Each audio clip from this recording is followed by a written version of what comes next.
Halo sobat, setelah saya teliti dan setelah saya amati bahwa seseorang itu susah sekali untuk sukses. Mereka sangatlah susah.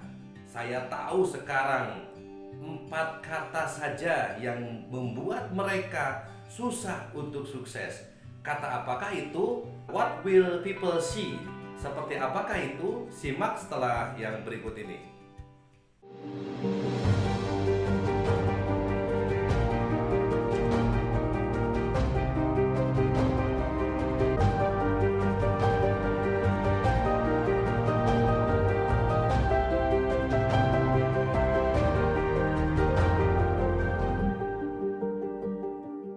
Kendala yang pertama dari what will people see, yaitu yang pertama, seseorang atau kebanyakan orang, bahwa seseorang itu berpikiran kalau mau berkarya misalnya, mereka berpikir gimana ya kalau nanti saya berkarya, apa kata orang? Kalau saya berkarya nanti orang-orang akan menghinaku nggak ya? Kalau kita melakukan usaha ini, membuka usaha jualan kerupuk misalnya, orang-orang akan mengejekku nggak ya? Nah, what will people see di sini adalah kita mengandai-andai bagaimana kalau orang begini, bagaimana kalau orang begitu, yang akhirnya kita tidak pernah bisa memulainya karena kita sudah dibunuh sama kata-kata kita sendiri, yang akhirnya kita ini akan susah untuk maju. Itulah yang membuat kita tidak bisa sukses. Itu yang pertama.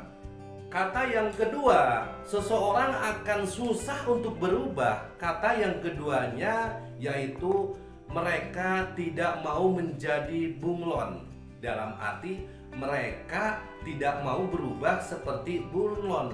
Dalam arti kita ambil dari segi positifnya. Bunglon kalau kita ambil dari segi positifnya, bahwa hewan tersebut itu hewan yang bisa beradaptasi di lingkungannya, tergantung lingkungan seperti apa yang dia tempati. Contoh, kalau dia di tempat yang hijau-hijauan, maka dia akan berubah tubuhnya menjadi hijau. Kalau dia pindah ke warna coklat, maka bunglon tersebut akan berubah menjadi coklat. Nah, begitu juga dengan usaha. Kalau Anda tidak bisa berubah, kalau Anda tidak bisa mengikuti zaman yang maju ini, zaman yang selalu berubah, maka kita akan tertinggal. Karena kita sudah terbiasa stagnan di usaha itu. Jadi kita jangan sungkan-sungkan dan jangan malu untuk berpindah haluan. Kadang berpindah haluan ini, usaha A yang kita jalankan terus kita pindah jadi yang B, itu bukan bangkrut perusahaannya saudara, itu cuman pindah. Tetap dia usaha, tetap dia tidak nganggur ya.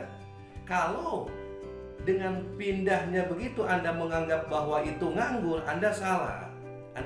Jadi kita, kalau seandainya kita berada di satu usaha, satu pekerjaan kita yang kita tekuni terus sudah tidak prospek misalnya, sudah tidak layak untuk dijalankan lagi, apa salahnya untuk kita berpindah haluan? Kadang berpindah haluan ini mungkin hidup kita akan lebih baik nanti. Jadi kita jangan khawatir. Selagi kita menilai bahwa apa yang kita geluti saat ini tidak prospek, ini sangat-sangat tidak bikin kita maju. Kita harus bisa seperti bunglon dan kita harus bisa berubah. Dalam arti kadangkala ada saatnya kita masuk dan ada saatnya kita keluar. Kalau kita masuk, kalau itu oke, ya terus lanjutkan. Kalau sudah tidak oke, kenapa diam saja di situ? Misalnya Anda karena malu sama orang-orang, karena gak mau dikatain bahwa kita bangkrut, jangan begitu. Itu salah. Karena pindah usaha ini tidak bangkrut, tetap ada usahanya. Itu diantaranya. Itu juga saya sarankan, kalau usaha Anda, usaha kita semua itu tidak prospek, boleh pindah. Kalau masih prospek, ya usahakan bertahan terus ya. Oke, itu diantaranya yang kedua. Nah, selanjutnya saya akan memberikan contoh. Kalau kita tidak pindah, kita akan gosong. Kalau kita tidak pindah, kita akan hangus. Kalau kita tidak pindah, kita akan mati. Jikalau yang Anda geluti saat ini semakin hari atau semakin minggu, dari hari ke hari atau dari minggu ke minggu tambah parah, cepatlah pindah. Apapun jenis usaha Anda, kalau setelah Anda teliti usaha Anda dari hari ke hari atau dari bulan ke bulan menuju penurunan atau menuju kehancuran, maka persiapkanlah cadangan usaha yang lain. Karena berpindah usaha itu bukan bangkrut usaha. Itu bisa disebutkan orang itu daya ikhtiar atau daya juang yang tinggi. Kalau saya menilai orang tersebut adalah daya juangnya tinggi. Kita kasih contoh yang sangat relevan, yang sangat konkret, yaitu contoh seseorang. Anggap ada seseorang yang berjalan di tengah jalan, atau seseorang yang berjalan tanpa alas kaki di jalan aspal yang panas. Apa yang Anda lakukan? Apakah Anda mau berjalan pelan atau Anda mau diam saja? Kalau Anda diam saja, kaki Anda gosong. Kalau Anda berjalan, setidaknya kaki Anda terangkat ke atas. Jadi setidaknya tidak panas. Terus nempel lagi, panas lagi, Anda angkat lagi.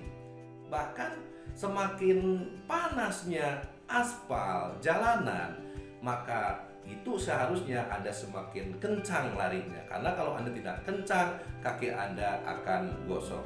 Mudah-mudahan video ini cukup dimengerti oleh Anda semuanya, dan mudah-mudahan video ini bermanfaat. Oke, terima kasih. Cukup sekian saja dan salam dari saya, hati-hati.